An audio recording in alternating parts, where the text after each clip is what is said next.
Si vous voulez savoir quelles sont les démarches à effectuer pour devenir traducteur freelance en France, c'est-à-dire tout ce qui concerne les charges sociales, l'URSSAF, les impôts, la TVA et tout le reste, alors vous êtes à la bonne adresse. Dans cette vidéo, je vous explique tout ce que vous devez savoir pour démarrer votre entreprise sur de bonnes bases et surtout, je vous donne une astuce pour payer moins de charges sociales pendant un an. Bonjour et bienvenue sur ma chaîne, je m'appelle Ariel et je suis traductrice terminologue depuis plus de 10 ans. Je traduis de l'allemand et de l'anglais vers le français pour tout ce qui est marketing, technique et technologie de l'information. Et sur cette chaîne, je vous parle d'entrepreneuriat dans le secteur de la traduction, mais aussi en général et de beaucoup d'autres choses. Si c'est donc la première fois que vous tombez sur l'une de mes vidéos et que vous êtes intéressé par ces thématiques, je vous invite à aller regarder les autres vidéos et éventuellement à vous abonner. Ce n'est pas obligatoire, mais ça fait toujours plaisir. Alors, petit disclaimer avant de commencer cette vidéo, je ne suis pas comptable et je ne suis pas non plus conseillère en création d'entreprise. Je vous parle ici de mon expérience, des choses que je fais au quotidien ou alors que j'ai eu à faire.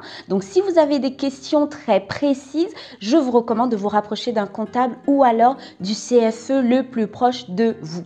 Alors, si vous vivez en France et que vous voulez immatriculer une activité comme traducteur freelance, sachez que vous n'avez pas besoin de présenter de diplôme ou quoi que ce soit de ce genre parce que la profession de traducteur fait partie de ce qu'on appelle les professions non réglementées. Une profession non réglementée étant une profession qui n'exerce une activité ni commerciale, ni industrielle, ni agricole et ni artisanale et qui ne fait pas partie des activités réglementées comme les médecins par exemple ou les avocats. Alors, si c'est la première fois que vous créez une entreprise et que vous n'avez donc jamais travaillé à votre propre compte, je vous recommande de commencer par créer une auto-entreprise. Vous aurez donc le fameux statut d'auto-entrepreneur. Pourquoi je vous recommande de commencer par une auto-entreprise? Parce que vous aurez une comptabilité facile à gérer. Ça veut dire que vous n'aurez pas besoin de faire de bilan et autres. Toutes vos déclarations de chiffre d'affaires et tout ce qui a à faire à votre entreprise se fera sur la plateforme de votre CFE. Alors, qu'est-ce que c'est que le CFE? C'est le centre de formalité des entreprises. Vous allez rencontrer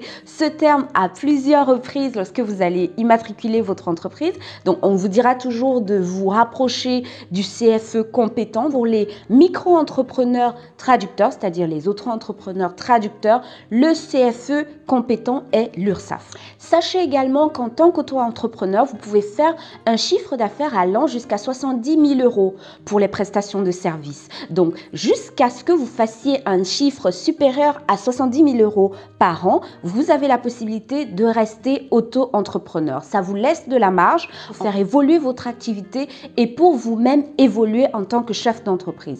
L'autre avantage par rapport au statut d'auto-entrepreneur, c'est que vous allez pouvoir régler directement vos charges sociales. Et ça, c'est important. Pourquoi? Parce que quand vous êtes à votre propre compte, vous n'avez pas toujours les mêmes revenus tous les mois. Donc, vos revenus vont varier. Donc, la meilleure chose à faire, en fait, c'est de pouvoir régler directement vos charges sociales. Comme ça, vous n'avez pas d'arriérés et à la fin d'année, vous n'avez pas de rappel de cotisation. Croyez-moi, c'est quelque chose que vous ne voulez pas avoir. Tous les mois, vous allez déclarer votre chiffre d'affaires et vous pouvez directement, le même jour que la déclaration, payer vos charges sociales et c'est fait, c'est passé. Vous n'avez plus à penser à ça, vous ne devez plus d'argent à personne. Alors, une fois que vous êtes prêt pour créer votre auto-entreprise, vous allez sur le site URSSAF Auto-entrepreneur. Donc, une fois que vous êtes sur le site, tout en haut, vous avez l'onglet « Créer mon auto-entreprise ». Vous allez respirer un grand coup et puis vous allez vous lancer. De quoi vous avez besoin pour remplir les formulaires de l'URSSAF? Vous allez avoir besoin d'une pièce d'identité, vous aurez besoin d'une adresse et aussi d'un nom d'entreprise, donc d'une dénomination si vous avez envie de donner un nom à votre entreprise. Vous aurez également besoin du code APE des métiers de la traduction et de l'interprétation qui est le 7430Z. Alors, le code APE est celui qui indique un secteur d'activité. Donc, celui de la traduction et de l'interprétation est celui que je viens de vous citer. Il faut le noter quelque part et toujours l'avoir à disposition. Personnellement, je trouve que le site de l'URSSAF pour les auto-entrepreneurs est très bien fait. Il est très convivial. Les informations sont claires. Donc, si vous avez cependant des doutes, vous pouvez appeler l'URSSAF directement ou alors vous rendre à un bureau URSSAF près de chez chez vous. Donc moi, c'est ce que je vous recommanderais. Si vous êtes par exemple en Île-de-France ou ailleurs et que vous avez un bureau URSSAF dans votre région ou dans votre ville, je vous recommande d'imprimer le formulaire et de vous rendre là-bas directement si vous avez des questions, de les leur poser et ils vous aideront en fait à remplir ce formulaire et vous pourrez le laisser là directement. Vous avez également le site autoentrepreneur.fr qui est une mine de ressources et d'informations pour tout ce qui est immatriculation et autres pour les statuts auto-entrepreneur. Donc si vous avez une question, 9 fois sur 10, vous allez trouver la réponse à cette question sur le site auto-entrepreneur. Je vous laisse bien sûr tous les liens que je vais mentionner dans cette vidéo dans la barre d'infos. Vous pouvez les retrouver là et cliquer directement pour avoir accès à ces informations. Alors attention, je voudrais signaler ici qu'il est très important que vous ne vous laissiez pas séduire par toutes ces entreprises qui foisonnent sur Internet et qui proposent de faire toutes ces démarches-là pour vous contre une rémunération. Tout ce qui est démarche pour créer votre auto-entreprise ou votre entreprise est gratuit. Vous pouvez le faire vous-même. Et si vous voulez devenir chef d'entreprise, je crois que ça sera un bon entraînement. Donc si dès le départ, vous confiez toutes vos démarches à quelqu'un d'autre, comment vous allez faire pendant que vous allez gérer votre entreprise? Donc le mieux, c'est de prendre toutes ces démarches comme un premier défi vers la création de votre entreprise et de vraiment vous poser les bonnes questions. Et si vous n'avez pas des réponses, vous appelez l'URSSAF ou alors vous vous déplacez ou alors vous faites des recherches. Ne vous défilez pas et lancez-vous. Donc une fois que vous avez fini de remplir tous les formulaires de l'URSSAF en ligne, vous allez les envoyer avec les justificatifs et vous attendez. Alors, généralement, sous 2 à 4 semaines, vous recevez un courrier de l'INSEE, mais également des impôts. Le courrier de l'INSEE va vous confirmer la création de votre entreprise et on va vous attribuer un numéro de SIRET et de SIREN, qui sont un peu comme les identifiants de votre société. Donc, vous aurez toujours besoin de votre numéro de SIREN et de votre numéro de SIRET. Je vous conseille de garder précieusement ces 2 courriers que vous allez recevoir, surtout celui de l'INSEE, parce qu'il fait office d'immatriculation officielle de votre entreprise. On va toujours vous demander ce document-là. Dans le courrier des impôts, on vous communique votre numéro de TVA intracommunautaire si vous en avez fait la demande lorsque vous avez créé votre entreprise. Alors, pas de souci, si vous n'avez pas fait de demande de numéro de TVA intracommunautaire, vous pouvez le faire ultérieurement une fois que vous avez reçu la confirmation de la création de votre entreprise par l'INSEE. Alors, le centre des impôts des entreprises qui va vous contacter sera celui qui sera compétent pour votre entreprise. Selon la ville dans laquelle vous vivez ou alors l'adresse que vous avez mentionnée, vous serez donc affecté à un centre des impôts des entreprises qui va gérer tout ce qui a trait à votre nouvelle société. Petite mention d'avertissement à ce niveau, lorsque vous immatriculez votre entreprise, donc quand vous remplissez les formulaires de l'URSSAF, si vous mentionnez votre adresse personnelle comme adresse professionnelle, elle peut être diffusée publiquement par l'INSEE et aussi par des sites comme société.com. Donc faites attention, si vous utilisez votre adresse personnelle pour immatriculer votre entreprise, une fois que vous allez recevoir le courrier de l'INSEE, faites une recherche de votre propre nom sur Google pour voir si vos noms et adresses apparaissent sur Google. Si c'est le cas, vous pouvez demander à ce que la diffusion de vos informations soit modifiée. Pour cela, vous allez sur le site de l'INSEE, je vais mentionner le lien direct dans la bio, vous cliquez dessus et vous allez pouvoir procéder à ce qu'on appelle le changement de statut de diffusion. Ça prend quelques minutes vraiment sur le site de l'INSEE et à partir de là, vos informations personnelles n'apparaîtront plus. Donc, pour un début, vous pouvez bien sûr utiliser votre adresse personnelle, mais je vous recommande vivement de penser à domicilier votre entreprise ailleurs. Pourquoi? Parce que dans ce cas-là, vous n'aurez plus à avoir peur en fait que votre adresse personnelle soit diffusée publiquement, aussi pour pouvoir vraiment séparer votre vie personnelle de votre vie professionnelle. Pensez également au fait qu'il y a certains bailleurs qui ne seraient pas contents de savoir que vous utilisez votre adresse personnelle comme adresse professionnelle. Donc tout ça, ce sont des points qu'il faut prendre en compte quand vous pensez à une option de domiciliation de votre entreprise ou pas. Une fois que vous avez reçu ce courrier de l'INSEE,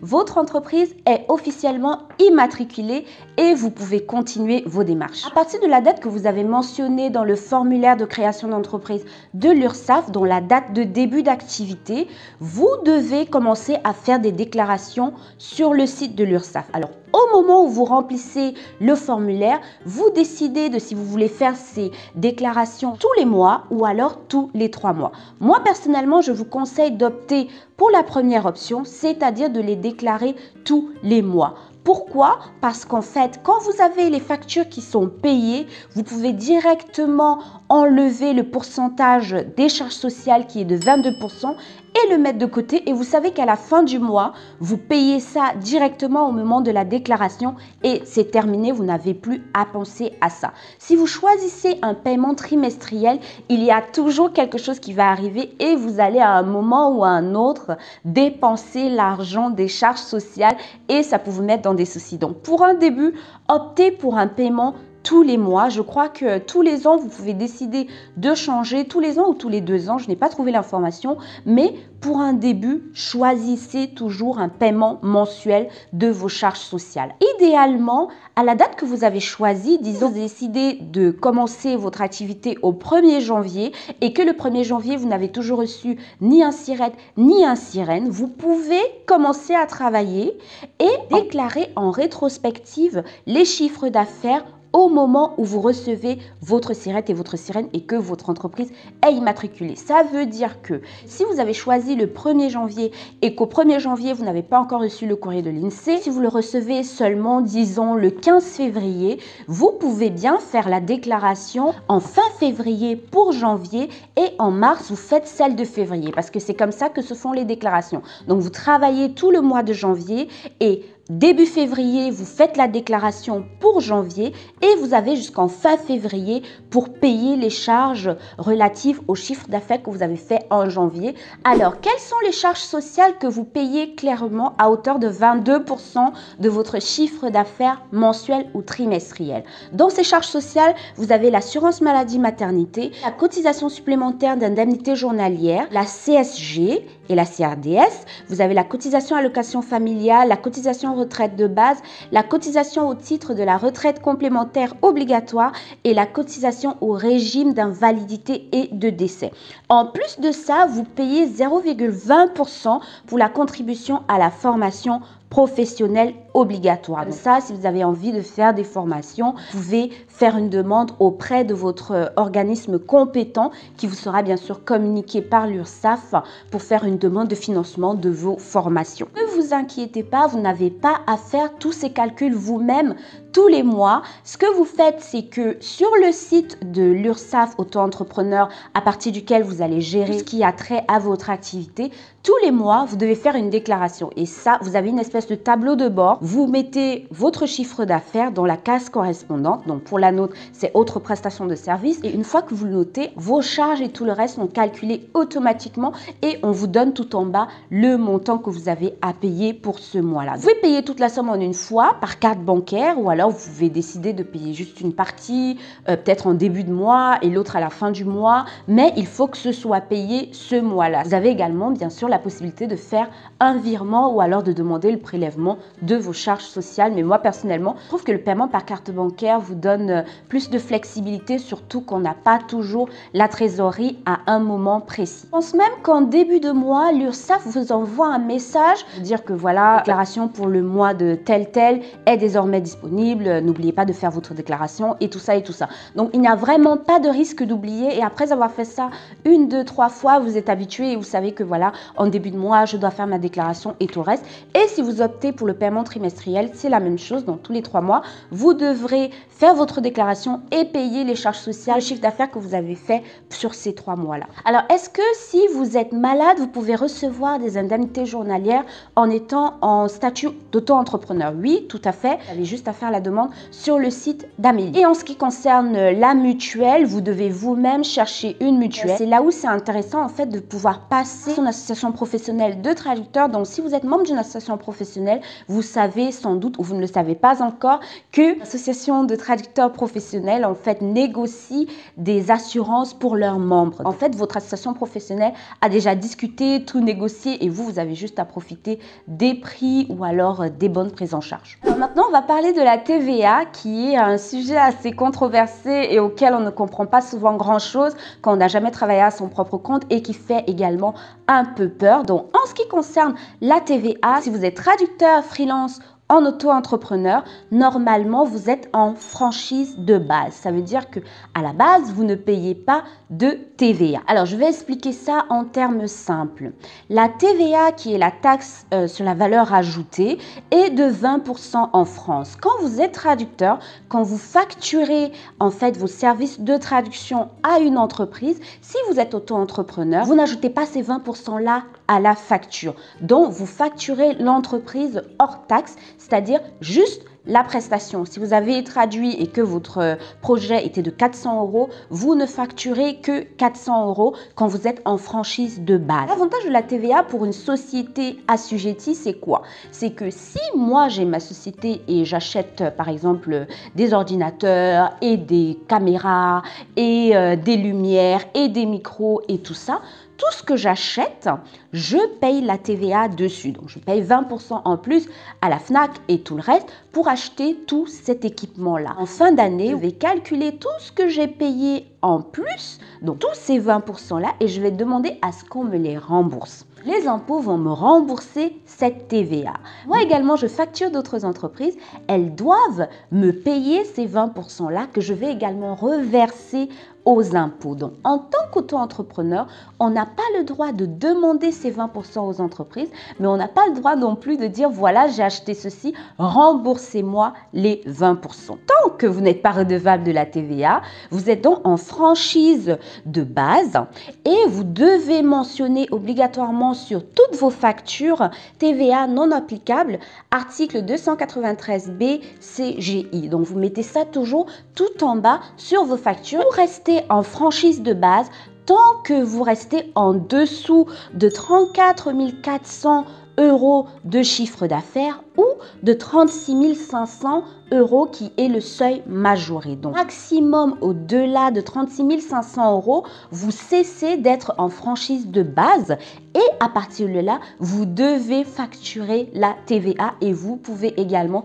demander à ce qu'elle vous soit remboursée. Sur votre tableau de bord de l'URSSAF, vous pouvez en fait voir vos chiffres d'affaires mensuels et vous faites tout simplement le total. Si vous vous rendez compte en cours d'année que vous venez de dépasser 36 500 € de chiffre d'affaires, vous devez le signaler à votre centre des impôts des entreprises. Alors, quand est-ce qu'on fait les déclarations de TVA? Vous faites une déclaration de TVA une fois par an quand vous recevez moins de 15 000 € de TVA. Et si vous percevez plus de 15 000 € de TVA, vous devez faire une déclaration mensuelle. Que moi, je vous recommande tout simplement, si jamais vous sortez de la franchise de base parce que vous avez dépassé les 36 500 € de chiffre d'affaires, c'est de commencer à religieusement enlever les 20% qui vous sont payés en plus et à les mettre de côté. Attention, ceci ne s'applique qu'aux entreprises situées en France avec lesquelles vous travaillez. Au-delà de la France, vous ne pouvez pas facturer les 20%. Si vous travaillez donc avec une agence